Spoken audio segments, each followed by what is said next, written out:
Nature is a powerful healer. Absolutely, nature has the capacity to heal all of our ailments.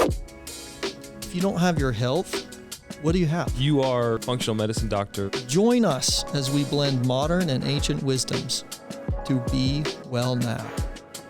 The capacity to heal all of our ailments. From the plants, the minerals, the nutrients that are provided, our body is actually a living, breathing ecosystem that resembles the nature or the natural environment around us. You're Dr. Dummar. That's me. I'm Nick, the curious patient. This didn't cost us anything. We went to a neighborhood park. We're standing with our bare feet on the ground and we're getting sun on our faces. It's early morning and I feel like we're making the most of the day so far. We're just taking it all in. This is the Be Well Now podcast. We're talking about ecotherapy today, trying to get out of the studio. Yeah, exactly. Keep it fresh. Why talk about ecotherapy inside? And you know this is legit because he has a shirt that says plants are the best medicine and I have a mullet, so we're real radical. We're out there. We're just trying to keep it We've gone about as far off the edge as we could go, absolutely. Good morning. Good morning. We're glad that you're here. Awesome. So we have the sun on our faces and we're talking about how to harness the power of Mother Nature Absolutely. to feel better now. I mean, I want to feel better now. Doesn't everybody? Sure. And you mentioned the sun, and we see it right on our faces. We feel it. We feel that warmth. It radiates the wavelength of the sun rays to us from millions of miles away. And this is actually a healing energy. Millions of miles? Yeah. That's how far the sun is? It's so wild. Yeah, it's so far away. I don't know the exact number. Someone out there in the audience can write it to us and say, hey, this is the exact number of miles, but it's very, very far away. And it sends those rays and it's healing. It's healing for our bodies. It actually initiates the production of vitamin D in our body. That's how we keep our vitamin D levels up. Vitamin D is so beneficial for our serotonin levels, our mood, our healing tissue, and our hormone production in our body. So even just sunlight is so beneficial for your body. I believe it. I've worked, done acupuncture in your practice and then had my blood levels tested and worked on nutrition. Like you kind of tackle nutrition from a number of different ways, but you ultimately want to help people feel better. And one way to do that is to recommend ecotherapy. So let's talk about what people can do. It's so common sense, and yet I want to hear your take on it. It is common sense. Well, there were two researchers in the 80s, right? People have been practicing ecotherapy for millennia, thousands of years. It feels good to be out in the forest. It feels good to go for a walk. It feels good to get out and go for a ride in nature. People have been doing that for thousands of years. It's a pretty well-known fact, right? But there were some researchers around the 1980s, Ulrich and Wilson, that really started trying to test this theory or this idea and say, what are the real benefits that we're actually gleaning from ecotherapy and from sunlight and from the trees and the vegetation around us, if anything? Or are we just all spoofed and feeling like we're finally getting away from our life? And so this escape from our life is actually what the benefit is as opposed to the ecotherapy. So what they started doing is taking actually patients in medical wards, and they studied a group of patients and they saw that there was a group of patients that had windows to a nature scene, a group of patients that had windows to basically a cityscape, and then a group of patients that had no windows at all. And what they found was that those patients who had nature scenes improved dramatically, significantly recovered as far as their rates of healing, their rates of when they were discharged and when they were able to improve from lung conditions to appendectomies, all sorts of hospital-related issues. So nature heals. Nature heals. It's been proven. Yeah, it's there. Ulrich and Wilson. Okay. Ulrich and Wilson. Intellectualizing something we already know that nature heals. Yes. They've proven it. I got it. And that's what science is, right? Yeah. I mean, ultimately, it's what do we know, and how can we assert that we know that, or validify or verify that we do know that. So all science really comes out of something that we already have a hunch that we know, or we have a suspicion that we know it. And really what we're trying to do is disprove the fact that we know it. That's how science works. You're trying to disprove it, right? And the less frequently you can disprove it, right, then the more you realize, oh, this is certain. This is something that is legitimate.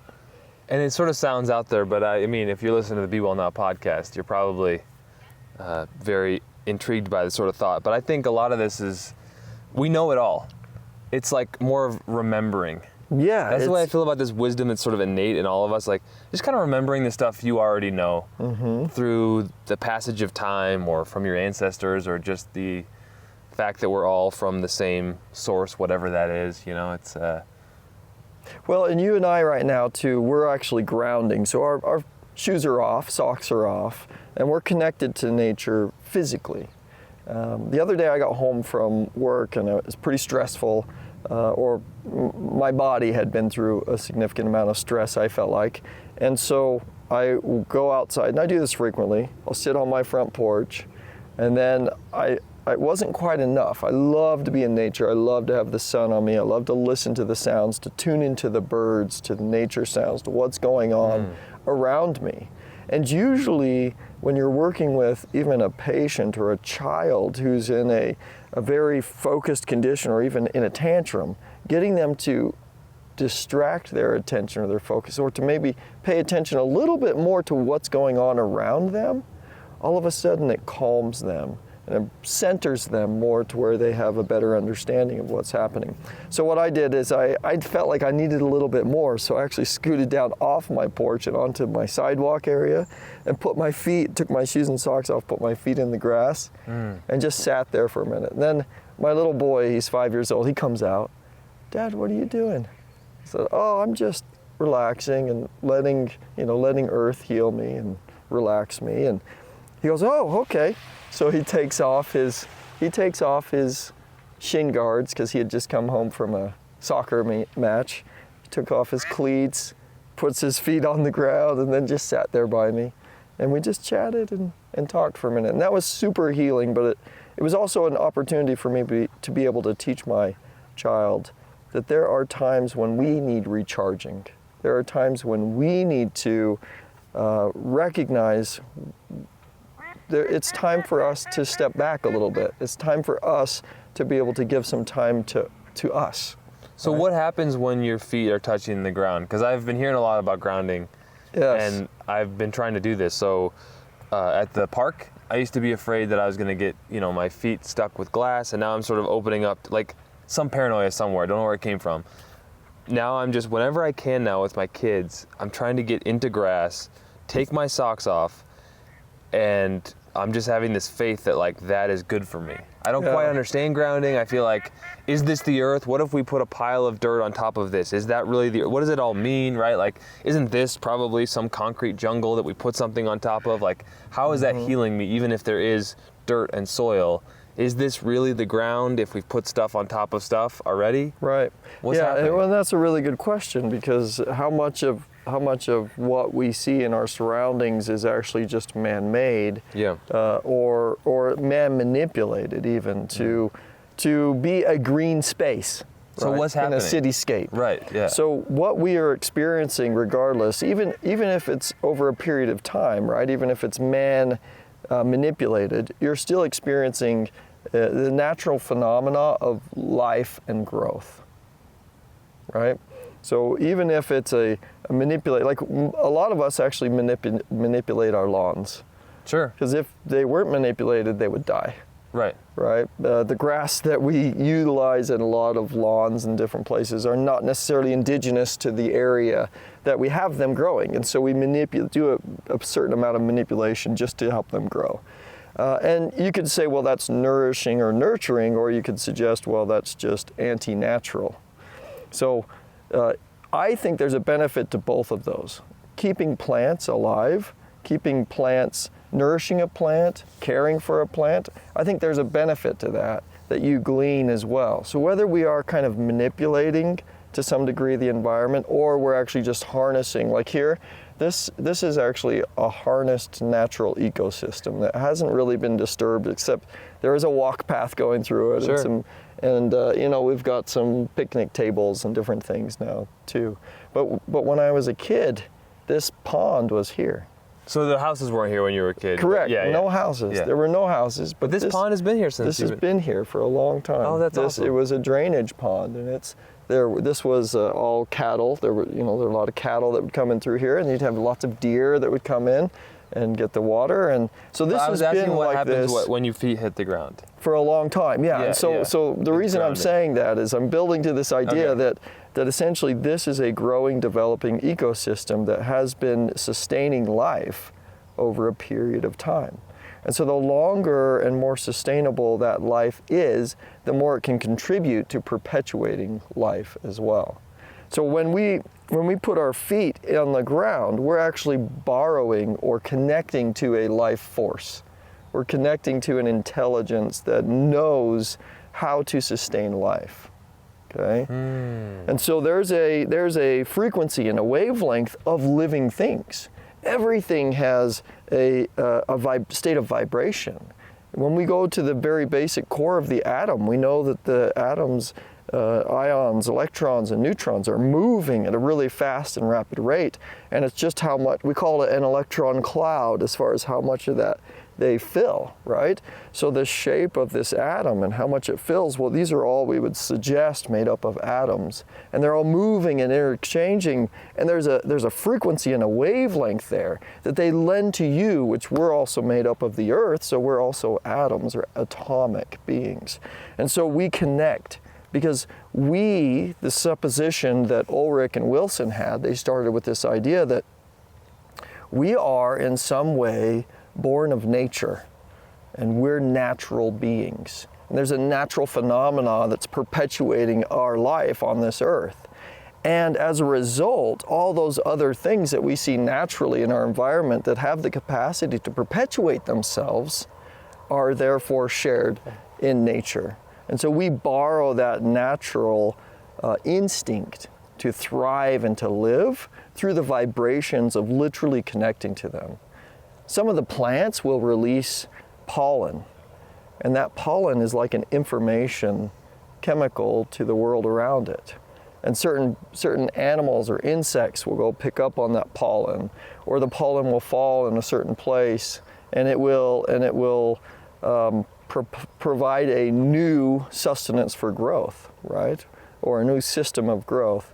But there's a lot of really cool exchanges that we see from these plants where they'll release even different hormones or different scents, right? You can smell the smell of a plant is very distinctive, but it also plays a role in its thriving and surviving. So when that makes sense to me. place our feet on the ground, right? Sorry, and I went on for a long time there, but when we place our feet on the ground, we're connecting to that energy, literal energy life force. That sustains life, and Yeah. we feel that. That makes sense to me. And I feel like needing to intellectualize stuff that just feels good is important, and it's good to like hear that. But I think if you'd have told me just, you can feel the energy of the earth with your shoes off, I believe it, but I hear what you say and it makes sense as well.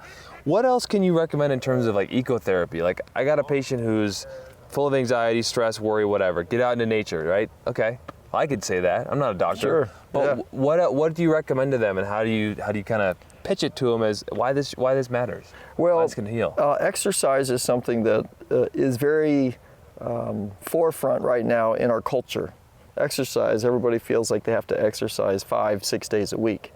And the reality is we are over-exercising. We're over-exercising in a lot of cases. If you work at a desk job, then exercise 4 or 5 days a week is appropriate. But if you actually have a physical job, doing some other form of exercise twice a week, once a week, 3 times a week max is efficient. That's enough. There's no reason to do more than that, okay? And so what we know the benefits of exercise. Sure. We believe we know them. What we don't understand in exercise is how come we can over-exercise, or how over-exercising affects us. I should say what a lot of us as people in a culture don't know, because we know physiologically that over-exercising creates inflammation, deteriorates our joints, deteriorates our tendons and ligaments, and actually creates a lot of inflammation in our brain and our nerves and our muscles and tendons and joints. And so we look at that and we go, wait a minute, that's maybe too much. Well, what we can do is we say, what about not just exercise for the sake of movement, but what about actually exercise for the sake of interacting or interfacing in your environment, right? So a walk or a run outside versus the treadmill. I've thought a lot about that because I just joined the gym and it's like, I like getting on these machines and I'm sure I'm gonna love them in the middle of wintertime, but I'm like, man, I also really love just being outside and moving. Yes. You know, and I know they're not the same exercise. I'm not an exercise expert. I just like, there's just a beauty and wisdom to just being outside. Being outside is the key way of doing it. Now, we were talking about, what do you tell your patients about how to use ecotherapy to help them? So there's also research that shows that even looking at pictures of nature is more effective than a wall, right? Okay. Like if you're in a hospital and you're looking at a scene of nature, people are actually more willing to keep their hand in a cold, freezing ice bath if they're looking at a thing of nature than if they're just looking at a blank wall. Okay?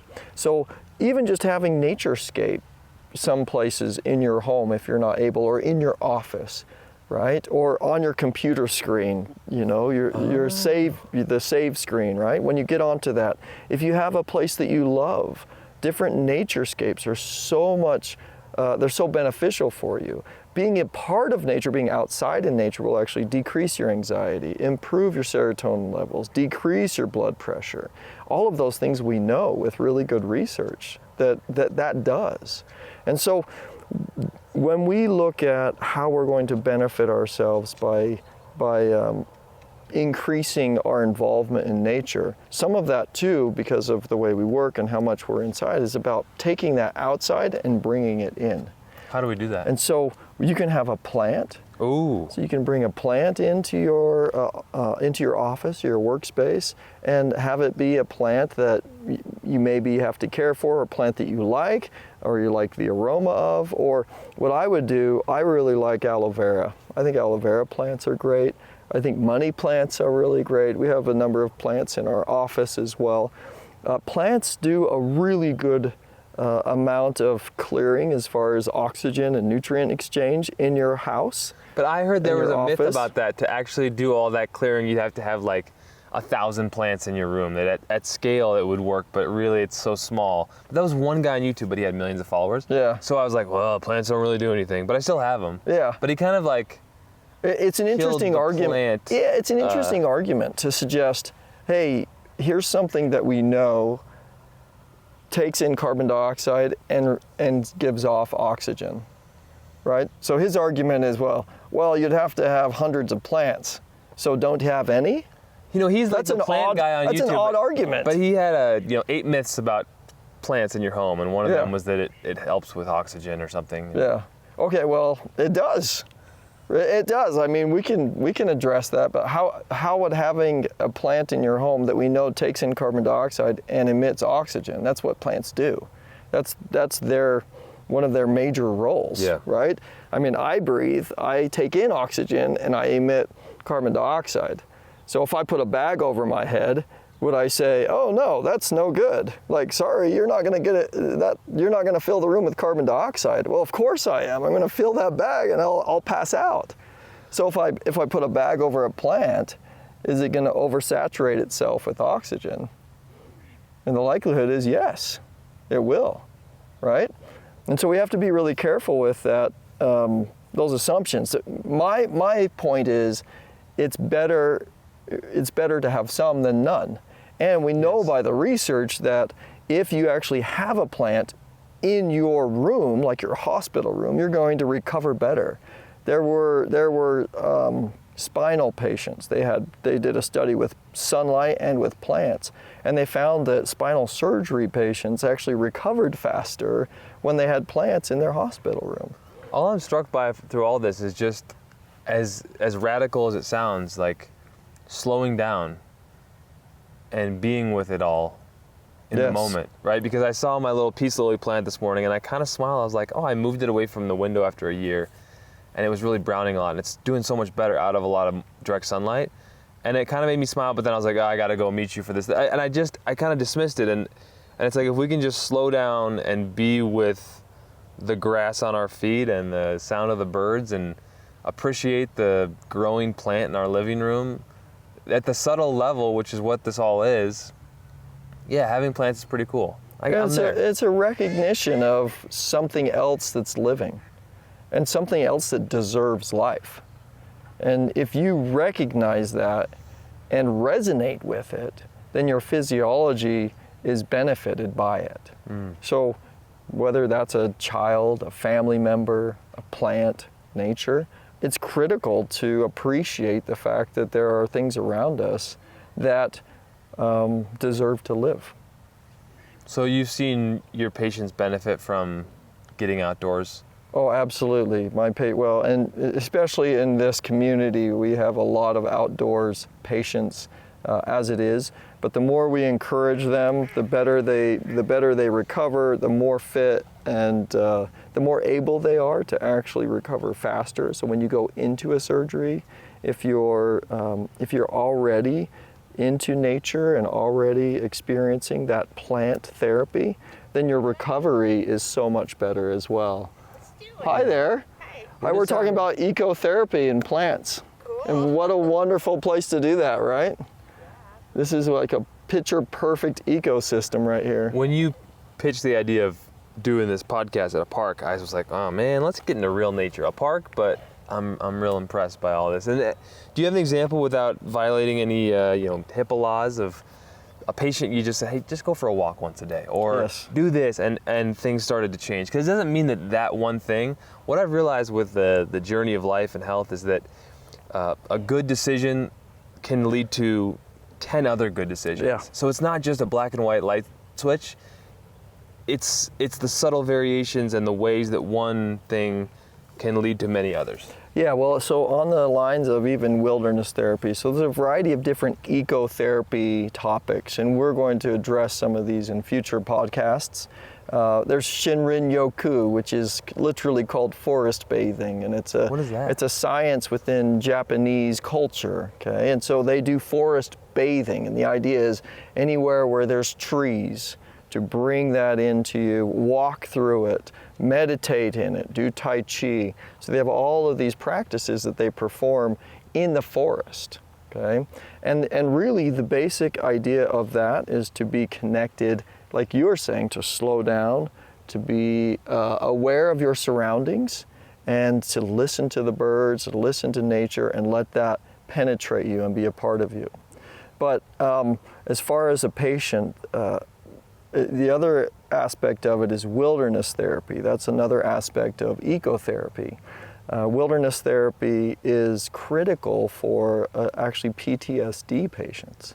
So it's been shown for a lot of our troops and soldiers, we have like 30% of Vietnam veterans that experience PTSD on the regular. It's like 20% of the Gulf War, and I think it's the Afghan War, like 15 to 20% of those veterans who fought there experience PTSD. And you think those are significant numbers. That's not a small amount of individuals that are experiencing PTSD. That's a lot. So with my PTSD patients, and with this one in particular, we said, look, you start to close yourself off from a lot of people around you, and not just people, but from the environment and the world. And you don't want anything to set off a trigger as well. And so I recommended to him, I said, look, just make a point, even if it's a little thing. I'm gonna go out and walk around my house. I'm gonna go out and put my feet in the grass. I'm going to go out and I'll just close my eyes and let the sun beat on my face. Like each of those little steps, we wanted to make it incremental. To where eventually you could say, I'm gonna go out and literally go on a hike. Or I'm gonna go out into a nature place and sit in the grass and just breathe and meditate. And so with him, we were able to decrease a lot of his symptoms, PTSD symptoms, as a result of just beginning to make these incremental little minute steps to get himself from his shelter in the home and where he felt like he had to be in order to fully contain himself, to where he could use nature to decrease his symptoms and basically improve his quality of life.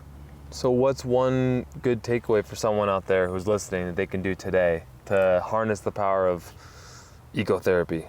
Okay, everyone has a house, back porch, front porch. The simplest thing to harness ecotherapy is to go outside, close your eyes, and listen. That's it. So not even bare feet in the grass. Don't even have to be grounding. You don't, just smelling or standing next to a tree, right? Some people might say hug the tree hugging, but you don't even need to do that. Just I've been thinking about that tree. recently, actually, tree hugging, and how you dismiss it as this like label, but how what that would actually, I've been intrigued by actually doing that sometime soon, and like similar to the grounding effect, right? Well, just looking you can connect up, with the tree. If you ever like stand under a tree and you look up at all the branches, and then having a plant in your house, you realize I neglected this plant. I messed up. I don't have a green thumb.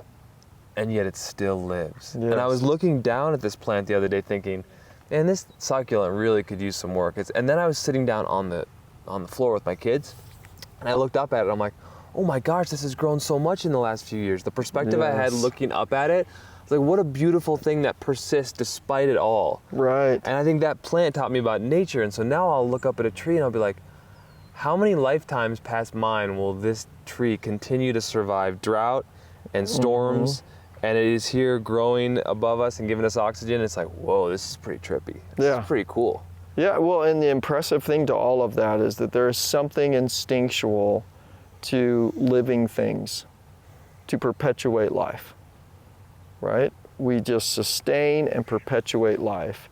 And the more we can borrow that, the more we can learn about that, or the more we can harness the ability to perpetuate life, and not just a life, but living, thriving, right? Growing, developing, then the better we're going to be.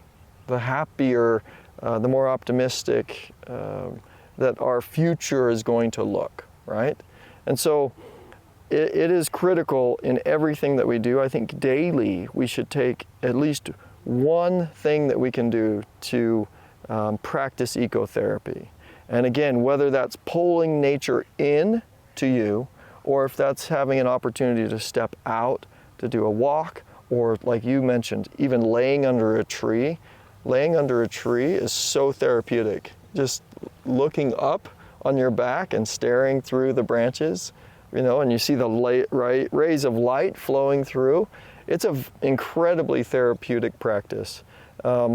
Swimming in a pond, actually getting wet, right? And then being in a forest area, being around trees, or horticulture is another therapy, ecotherapy, and it's actually working in the ground, right? Working with plants and nutrients to see if we can improve their growth. So we'll talk about a lot of those other ecotherapy techniques in the future, but I did interrupt you, as I just did again. I wanted to offer you this because I feel like I cut you off. Going outside and just listening, even if you don't have bare feet in the ground. Maybe we just finish go outside there. and listen. If you sit down, if you stand, it doesn't matter. I would close your eyes and just listen. Identify the sounds. See if you hear any birds, any water, any crickets, right? Depending on the time that you go out. And then just take a breath in through your nose and a breath out through your nose. Spend about a minute, 2 minutes, spend 5 minutes if you have it doing that. But you'll see that your blood pressure will go down, your anxiety and your stress will reduce, okay? And your physiology overall will improve. Sounds good to me. Ecotherapy. On the Be Well Now podcast. Namaste, everyone.